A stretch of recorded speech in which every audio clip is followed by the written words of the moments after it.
ওকে, তো জিওর পরে কিন্তু এয়ারটেলও সেম রাস্তায় চলে এলো, মানে দাদু করবে আর নাতি করবে না, সেটা কি হয়? জিও রিসেন্টলি আমাদের 249 টাকার যে প্ল্যান, যেটা 1 জিবি পার ডে আমরা বেনিফিট পেতাম, সেই প্ল্যানটা কিন্তু রিমুভ করে দিয়েছে সাইলেন্টলি। তোমাদের যদি পার ডে প্ল্যান দরকার হয় তাহলে এখন জিওতে মিনিমাম রিচার্জ করতে হবে 299 টাকা, 1.5 জিবি পার ডে। তুমি এইখানে গিয়ে কিন্তু পুরো ভিডিওটা ডেডিকেটেড দেখতে পারো, ওখানে পুরো ভিডিওটা বলে দিয়েছি।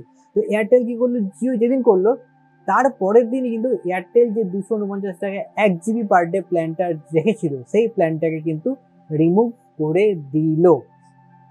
এবং এখন এয়ারটেলের জন্য যারা কাস্টমার রয়েছে তাদেরও কিন্তু 299 টাকা 28 দিনে এখানে তোমাকে রিচার্জ করতে হবে, তবে তুমি পার ডে 1.5 জিবি করে ডেটা পেয়ে যাবে, কোনো কোনো সার্কেলে 1 জিবি। তো সেইভাবে কিন্তু তোমরা ইউজ করতে পারবে। তোমাদের যদি অল্প বিস্তর নেটে হয়ে যেত 1 জিবি, এখানে কোনো অপশান আর রইল না। 28 দিনে তোমাকে কিন্তু 300 টাকা খরচা করতে হবেই।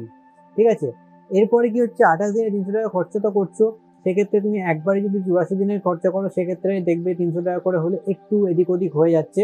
জিওতে তো এরকম বেশ কিছু এরকম রয়েছে। তোমার যদি মনে হয় যে তুমি শুধুমাত্র কানেক্টিভিটি বজায় রাখবে, কানেক্টিভিটি যদি বজায় রাখতে চাও, শুধুমাত্র কলিং হলে তোমার হয়ে যাবে, অল্প বিস্তর ইন্টারনেট হলে হয়ে যাবে, তো সেই ক্ষেত্রে তুমি কিন্তু 199 টাকার রিচার্জ প্ল্যানে যেতে পারো, যেখানে তুমি পুরো 28 দিনে 199 টাকা রিচার্জ করলে 2 জিবি ইন্টারনেট পেয়ে যাবে। এক্ষেত্রে কিন্তু জিওর মতো আনলিমিটেড থাকছে না, মানে 2 জিবি শেষ হয়ে যাবে, যে 2G স্পিডে জিওতে নেটটা চলে সেটা থাকছে না। সেই ক্ষেত্রে কিন্তু তোমাকে এখানে 2 জিবি পর্যন্তই তোমাকে রাখতে হবে। তোমার ইউপিআই পেমেন্ট রাস্তায় অন দ্য গোয়ের প্রয়োজন হোক, হোয়াটসঅ্যাপে কাউকে ছবি ছাড়া টুকটাক পাঠাতে হোক বা মেসেজ পাঠাতে হোক, 2 জিবির মধ্যেই তোমাকে কিন্তু পুরো মাসটা চালাতে হবে। ঠিক আছে, তো সেই ক্ষেত্রে কিন্তু 199 টাকা প্ল্যান তুমি ইউজ করতে পারো।